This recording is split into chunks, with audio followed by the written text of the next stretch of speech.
কেউ কেউ বলতেছে ভিলেনকে, কাকে নেবে? কেউ বলতেছে আমিন খান, কেউ বলতেছে যিশু, কেউ বলতেছে জাহিদ হাসান। অনেকের প্রশ্ন, শাকিব খান কই? ঢাকায় না দুবাই না ব্যাংকক না ইন্ডিয়া? দেখেন, ইন্ডিয়া যাওয়ার কোনো প্রশ্ন ওঠে না। ইন্ডিয়া তো আপাতত তাণ্ডবের শুটিং হবে না, কারণ ইন্ডিয়ার নিজের অবস্থায় এখন ইন্ডাস্ট্রির অবস্থা ভালো না, যুদ্ধবুদ্ধ চলতেছে। ইন্ডিয়া ভিসাও দিবে না, এবং আমার মনে হয় না কি 100% শিওর ইন্ডিয়া যাওয়া হবে না। কে এসছেন? হ্যাঁ, মামুন মজুমদার, এমডি মামুন মাতব্বর। জি, মাতব্বর সাহেব বরবাদ লিখছেন। বরবাদ তো বরবাদ হয়ে গেছে, বরবাদ দিয়া কি আলোচনা করবেন? করেন। কয়বার দেখছেন বরবাদ? দেখে যান। আমি যারা বলতেছিলাম ইন্ডিয়াতে সম্ভব না বা হবেও না, ওই হলো ব্যাংকক। অনেকে বলতেছে থাইল্যান্ডে যাবে। ব্যাংকক থাইল্যান্ডের বিভিন্ন জায়গা। থাইল্যান্ডে অনেক বড় দেশ ভাই, ওইখানে অনেক সুন্দর সুন্দর লোকেশন আছে। ফুকেত আছে, জাম্বু আছে, কি জানি আছে। আমি ফুকেত আর কি বলে পাতায়া, মানে ব্যাংকক, ফুকেত, পাতায়া 3 জায়গায় গেছি। এছাড়াও আরও অনেক কিছু আছে। স্যার, তাণ্ডব মুভি নিয়ে কথা বলি। আচ্ছা, তাণ্ডব মুভি নিয়ে কী কথা বলবো? আর যে জামান সাহেব জিজ্ঞেস করেন তাণ্ডব সম্পর্কে কি জানতে চান। তাণ্ডবের শুটিং তো আপাতত বন্ধ, আপনারা জানেন। কালকে একটা লাইভে বলছি আমি যে ইন্ডিয়ার শারীরিক পরিস্থিতির জন্য, যুদ্ধের অবস্থার জন্য সেখানে যাওয়া সম্ভব না। তাদের স্ক্যাজুয়াল ছিল ইন্ডিয়াতে শুটিং করা। তো ইন্ডিয়াতে শুটিং করা সম্ভব না এই মুহূর্তে। এটা তো আপনারাও বুঝতেছেন, ঢাকায় বৈশা কী অবস্থা ভারতে এখন চলতেছে, যুদ্ধ। তো এর মধ্যে তো ইন্ডিয়া যে শুটিং করতে পারবে না, ইন্ডিয়ান গভর্নমেন্ট পারমিশনও দিবে না। ইন্ডিয়ান নিজস্ব ইন্ডাস্ট্রি তো বন্ধ করে দিছে। আমি যা খবর পাইছি, মুম্বাইয়ের অনেক বড় বড় সেট যেগুলো ফেলছে সেগুলো সব স্টাক আপ করে রাখছে। আবার হায়দ্রাবাদের সেট ফেলছে, রামোজি স্টুডিওতে যে সেট লাগানো আছে ওরা আপাতত সব শুটিং বন্ধ রাখছে। সেখানে বাংলাদেশ থেকে বরবাদ যে কোথায় শুটিং করবে? কাজে তারা অন্য প্ল্যান করতেছে, যা তারা অন্য কোনো দেশে যাবে। সেটা থাইল্যান্ড হতে পারে, সেটা দুবাই হইতে পারে, সেটা মালয়েশিয়া হইতে পারে, সেটা ইন্দোনেশিয়া হইতে পারে। তো মোট কথা যারা শুনছি যে ওরা থাইল্যান্ডেই যাবে। থাইল্যান্ড 1 নম্বর হলো কাছে, তারপরে হলো থাইল্যান্ডের মানে কস্টলি কম, মালয়েশিয়ার তুলনায় থাইল্যান্ডে একটু সস্তা। ইকুইপমেন্টস বলেন, খাবার দাবার বলেন, হোটেল বলেন, একটি টুরিস্ট প্লেস তো অলওয়েজই রিবেট থাকে। মনে থাইল্যান্ড যাবে। অনেকে বলতেছে দুবাই যাবে। দুবাই যাবে কিনা আমি শুনি না। দুবাই যাওয়া কিন্তু ভাই খুব কস্টলি, যেটা যেভাবেই বুঝান আপনারা। হ্যাঁ, থাইল্যান্ডে যে জিনিসটা আপনি 1 টাকা দাম পাবেন, দুবাইটার দাম 2 টাকা 3 টাকা। দুবাই যে শুটিং করা টাফ। এনিওয়ে, এখন যেখানে যাক, অনেকে কনফিউশন আছেন যে আসলে কি তাণ্ডব রিলিজ হবে। আমার মনে হয় হবে ভাই, কারণ তারা যেখানেই করুক কইলে এখনও তো প্রায় 25-26 দিন আছে।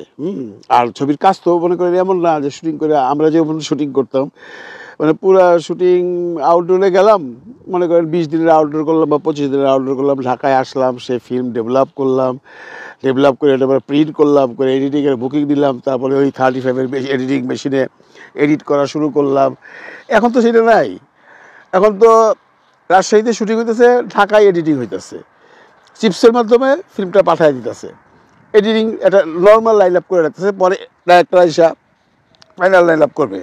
হ্যাঁ, যতটুকু শুটিং হয়েছে ততটুকু একদম লাইন আপ কারেক্ট। এখন এসে রায়হান রাফি 2 দিন লাগবে তার বৈশা, যে না এটা এখানে এটা ঠিক হয় না, এখানে একটু বেশি কাটছো, এই শর্টটা একটু লম্বা করো বা এই শর্টটা একটু শর্ট করো, এবার এখানে একটা ক্লোজ আপ লাগাও বা এখানে মাস্টার শব্দগুলো বইলা। মানে কাজ কিন্তু কাজ চলছে, পুরোদমে কাজ চলছে। কাজেই ছবি রিলিজ না হওয়ার কোনো চান্স আমি দেখি না। মনিরুল ইসলাম ব্যাপারী লিখেছেন, ভালো আছেন? জি sir, I am good, thank you very much. আপনাদের দোয়ায় আলহামদুলিল্লাহ অনেক ভালো আছি। হ্যাঁ, সোহরাব হোসেন আরাফ লিখেছেন, তাণ্ডব ছবির ক্যারেক্টারগুলো এখনও কেন প্রোডাকশন হাউস রিভিল করছে না? হ্যাঁ, এটা একটা ইন্টারেস্টিং করছে না, এই যে এই প্রোডাকশন হাউস রিভিল করছে না, কিন্তু ইউটিউবারও তো রিভিল করতেছে। যে কোনো ইউটিউবার তাদের মনের মাধুরী দিয়ে আর্টিস্টের নাম বলে দিতেছে। একদিন দেখলাম এক ইউটিউবার বলতেছে কর্ণাটকের সে যে সবচেয়ে পপুলার আর্টিস্ট ব্রহ্মানন্দ, সবচেয়ে পপুলার কমেডিয়ান, মানে কর্ণাটকের, উনি নাকি কাজ করতেছে। কেউ বলতেছে জিৎ নাকি একটা ক্যামিও করবে এই ছবিতে। কেউ বলতেছে অরিজিৎ সিং গান গাইবে। কেউ বলতেছে ভিলেন কাকে নেবে? কেউ বলতেছে আমিন খান, কেউ বলতেছে যিশু, কেউ বলতেছে জাহিদ হাসান। মানে যার যেটা খুশি বলতেছে, প্রোডাকশন হাউস কিছুই বলে নেই। আমার মনে হয় এই ব্যাপারগুলো একটু সিক্রেট রাখছে। ওরা তো মনে করেন ওদের শুটিং স্পট থেকে শর্টসগুলো ভাইরাল হওয়ার পর ওরা এমনি একটু চাপে আছে এবং যা অ্যাড করে ফেলাইছে। এখন আর নতুন করে কোনো পাবলিসিটি করার দরকার নেই। এই কয়টা জিনিস তাদের হাতে রাখছে, এইগুলা দিয়ে তারা ঈদের আগে আগে চমক সৃষ্টি করবে, আমার যা ধারণা ভাই। আমি জানি না মেবি রং রাইট, আমার মনে হয় এইটাই ধারণা। কারণ কিছু যদি পরিচালকের হাতে না থাকে তখন সে আর পারে না, মানে ছবিটাকে হাইপে হাইপে উঠাইতে পারে না। কিছু জিনিস রেখে রায়ান রবি গতবার কিছু জিনিস রেখে দিয়েছিল, আপনাদের মনে আছে? ও শেষ মুহূর্তে, মানে শেষ মুহূর্তে ভালো ভালো জিনিসগুলো দেয়। তা আমার মনে হয় এই জন্য রিভিল করে নাই, একটা একটা করে রিভিল করবে, একসাথে সবগুলো রিভিল করবে না।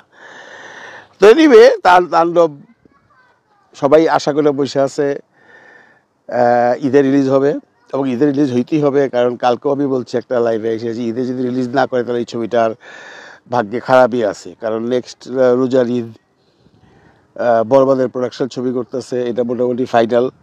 তো নেক্সট কুরবানি ঈদ, তো এত বছর মানে 1 বছরের বেশি সময় কি তারা টাকাটা লগ্নি করে রেখে দিবে? না না না না না, ঈদে রিলিজ করে ফেলবে। সেটা আমার মনে হয় রিলিজ না করার পিছনে যারা দুশ্চিন্তা করেছেন তাদের একটাই দুশ্চিন্তা, ইন্ডিয়া যাইতে পারলো না। আচ্ছা ভাইয়া, ইন্ডিয়া যাইতে পারলো না, ইন্ডিয়াতে তো এমন না যে তাদের লেখাই ছিল স্ক্রিপ্টে তাজমহলের শট লাগবে, কুতুব মিনারের শট লাগবে, তা তো না। তারা একটা লোকেশন চিন্তা করে করছে, অল্টারনেট লোকেশন তারা থাইল্যান্ড, মালয়েশিয়া, ইন্দোনেশিয়া, দুবাই যে কোনো জায়গায় করে ফেলবে। ওদের তো পিছিয়ে ফিরে আসার কোনো সুযোগ নাই। বাবার টিমের কোনো চান্স নাই যে ছবিটা রিলিজ করবে না এই মুহূর্তে এবং এটা রেখে দেবে পরে রিলিজ করবে। No no no no no chance. যারা বরবাদ নিয়ে টেনশনে আছেন, টেনশন করেন না। বরবাদ ঠিক রিলিজ হবে। আর কি, এই তো খবর। বরবাদ, সরি বরবাদ না, তাণ্ডব, তাণ্ডব মানে বরবাদ কইতে কইতে কইতে কইতে খালি বরবাদের নামই আসে। তাণ্ডব রিলিজ হবে টাইমলি, এটা নিয়ে আর কোনো টেনশন করার কিছু নাই। যারা বলতেছেন যে কীভাবে রিলিজ করবে, কবে শুটিং করবে, কীভাবে এগুলো দেরি হয়ে যেতেছে, তারা অ্যাকচুয়ালি ভুল বলতেছে। এটা দেরি আর ইসের কোনো ব্যাপার না, ছবি তাদেরকে রিলিজ করতে হবে, they have no other option. তো আর কে কী লিখেছে? হ্যাঁ, মনিরুজ্জামান ব্যাপারী, মনিরুল ইসলাম ব্যাপারী উত্তর দিলাম, আর জে রমজানের উত্তর দিলাম, সৌরভ হোসেন আরাফের উত্তর দিলাম। হ্যাঁ, তো আর কি অবস্থা আপনাদের সবার? বরবাদ কয়বার করে দেখছেন লেখেন তো একটু দেখি, কে কতবার দেখছেন বরবাদ?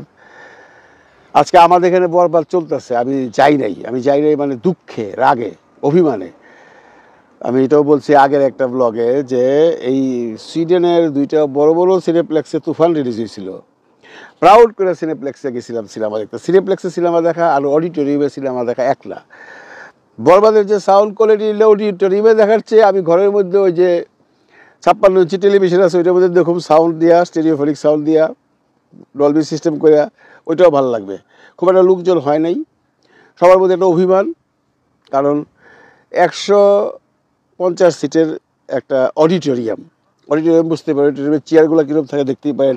সিনেপ্লেক্সে যেমন রিল্যাক্স করে বসলাম, পপকর্ন কিনলাম, গেলাম, ঢুকলাম, খাইলাম, এগুলো কোনো সিস্টেম নেই। একটা ছোট্ট অডিটোরিয়াম ভাড়া করছে, করে তারা সিনেমাটা চালাইতেছে, একদম বদনাম করে ফেলাইছে শাকিব খানের।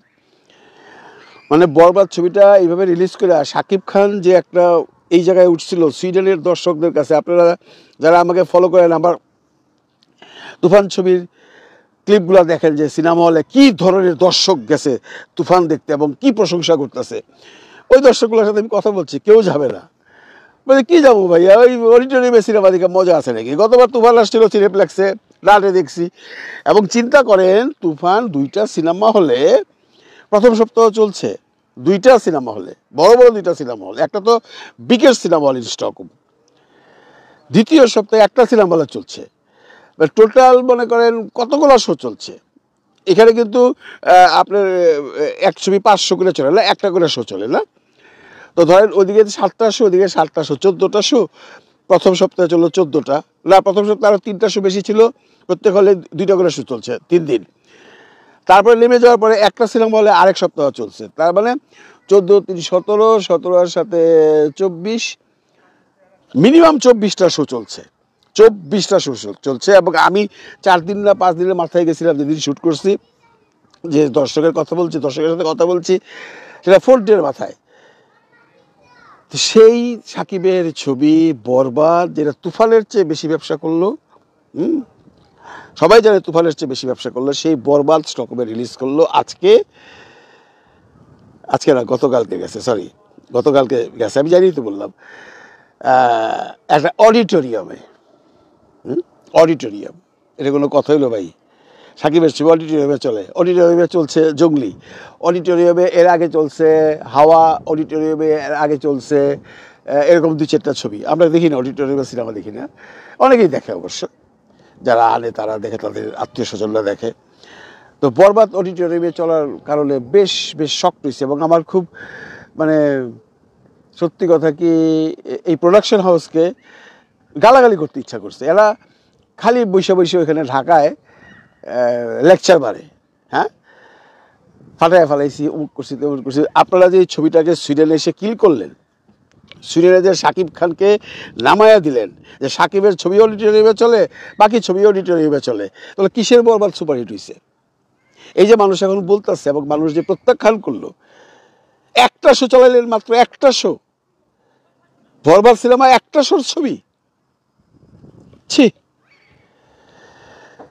মানে কি বলুম, এটা আসলে খুব অন্যায় করছে, খুব অন্যায় করছে। রিলিজ করতো না, তার থেকে রিলিজ না করলে কি হইতো?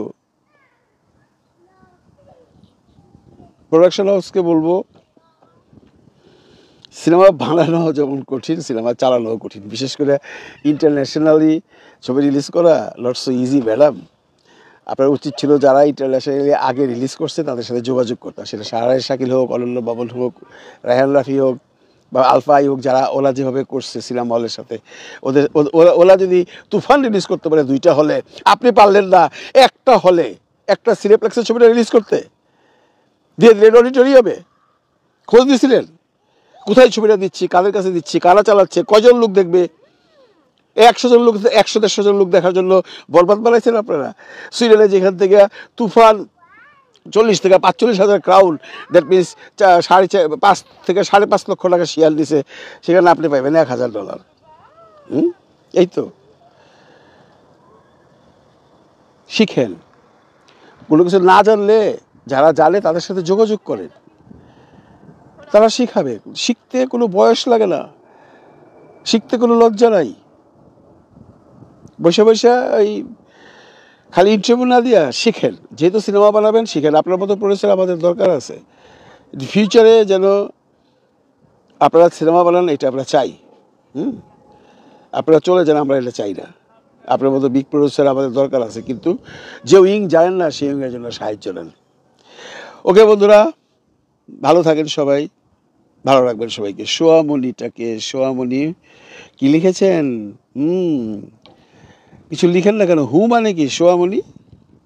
ওকে।